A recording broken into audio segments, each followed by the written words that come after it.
नमस्कार, मैं आपके साथ विभा उपाध्याय और आप देख रहे हैं न्यूज़ 18 बिहार झारखंड का डिजिटल प्लेटफॉर्म। मध्य पूर्व की जंग को रोकने के लिए अमेरिका ने एक ऐसा कूटनीतिक प्रस्ताव रखा जो शांति का रास्ता भी हो सकता है और ईरान के लिए रणनीतिक आत्मसमर्पण भी।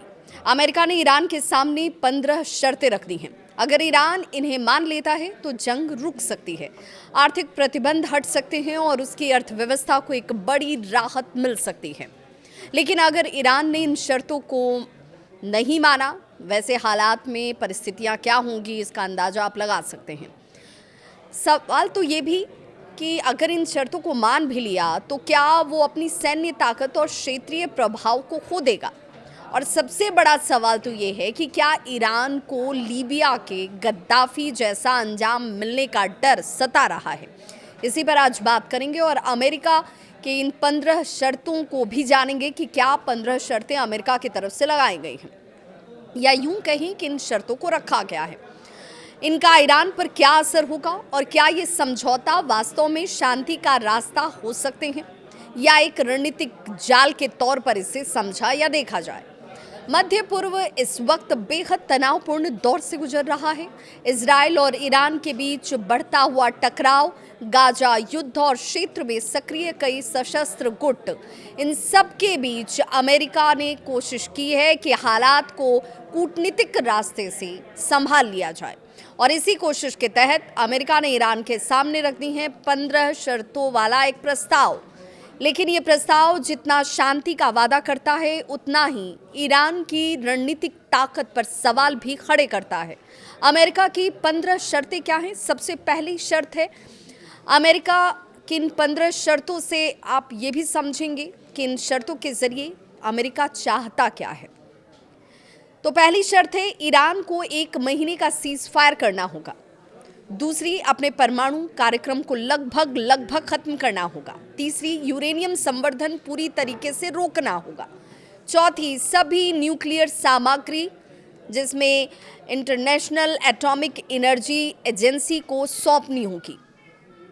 पांचवी शर्त है, नतांज, फोर्डो और इस्फहान जैसे प्रमुख परमाणु केंद्रों को नष्ट कर देना।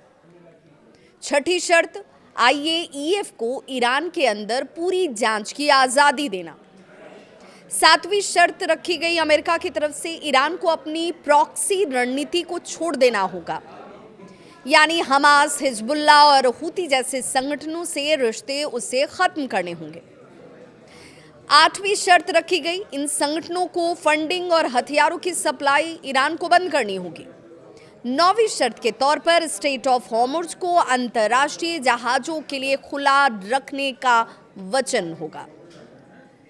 10वीं शर्त के तौर पर ईरान के मिसाइल प्रोग्राम की संख्या और रेंज पर सीमाएं लगानी होंगी, यानी कि उसकी एक सीमा आपको तय करनी होगी। 11वीं शर्त रही, ईरान की सैन्य क्षमता को सिर्फ आत्मरक्षा तक सीमित करना। वहीं 12वीं शर्त के तौर पर अमेरिका ने कहा कि इसके बदले ईरान को अमेरिका आर्थिक प्रतिबंध हटाने की बात कह रहा है। 13वीं शर्त के तौर पर सिविल न्यूक्लियर प्रोजेक्ट्स जैसे बुसहर न्यूक्लियर पावर प्लांट की बात कर लें, उसमें अंतर्राष्ट्रीय मदद उससे हासिल होगी। 14वीं, स्नैप बैक, यानी कि अचानक से प्रतिबंध को वापस लगाने की व्यवस्था खत्म कर दी जाएगी। 15वीं और आखिरी शर्त की बात करें तो ईरान को भविष्य में परमाणु हथियार न बनाने की औपचारिक गारंटी देनी होगी। इन शर्तों का असर क्या होगा वो भी समझ लीजिए। तो इन शर्तों का असर सिर्फ परमाणु कार्यक्रम तक सीमित नहीं है। अगर ईरान इन्हें मानता है तो उसे अपनी पूरी रणनीतिक नीति को ही बदलना पड़ेगा। मध्य पूर्व में ईरान का प्रभाव काफी हद तक उसके प्रॉक्सी नेटवर्क पर ही टिका हुआ है। हमास, हिजबुल्लाह और हुती जैसे संगठनों के जरिए ही ईरान क्षेत्र में अपनी ताकत को बनाए रखता है। लेकिन अगर ये नेटवर्क खत्म हो गए तो मध्य पूर्व में ईरान का प्रभाव काफी कम हो सकता है। अब सवाल ये कि इतनी बड़ी कीमत चुकाने के बदले ईरान को हासिल क्या होगा, मिलेगा क्या। अमेरिका ये कह रहा है कि अगर ईरान इन शर्तों को मान लेता है तो उस पर लगे हुए आर्थिक प्रतिबंध हटाए जा सकते हैं, अंतर्राष्ट्रीय निवेश को बढ़ाया जा सकता है, उसकी अर्थव्यवस्था को एक बड़ा सहारा दिया जा सकता है और सिविल न्यूक्लियर टेक्नोलॉजी में मदद उसे मिल सकती है। लेकिन क्या ये भरोसा ईरान के लिए काफ़ी होगा? ईरान की सबसे बड़ी चिंता लीबिया का उदाहरण है और साल 2003 में मुअम्मर गद्दाफी ने अपना परमाणु कार्यक्रम छोड़ दिया था, लेकिन 2011 में हुआ क्या? नाटो के हस्तक्षेप के बाद उनकी सरकार गिर गई और गद्दाफी की हत्या कर दी गई। इसी वजह से ईरान में ये धारणा इस वक्त बहुत मजबूत है कि अगर आपने अपनी रणनीतिक ताकत को छोड़ा तो आपकी सुरक्षा भी खत्म हो सकती है। अगर आज ईरान के सामने साफ साफ तौर पर दो रास्ते नजर आते हैं। पहला तो अमेरिका की शर्तों को मानकर आर्थिक राहत और शांति की ओर बढ़ जाना, तो वहीं दूसरा अपनी रणनीतिक ताकत को बनाए रखना और टकराव का रास्ता यूं ही जारी रखना। लेकिन ये फैसला सिर्फ ईरान का नहीं होगा, ये फैसला तय करेगा कि मध्य पूर्व में आने वाले सालों में शांति होगी या एक और बड़ा युद्ध होगा। अब सबसे बड़ा सवाल तो यही है कि क्या ईरान अमेरिका के इन शर्तों को मान लेगा या फिर ये प्रस्ताव भी इतिहास की तरह ठुकरा दिया जाएगा।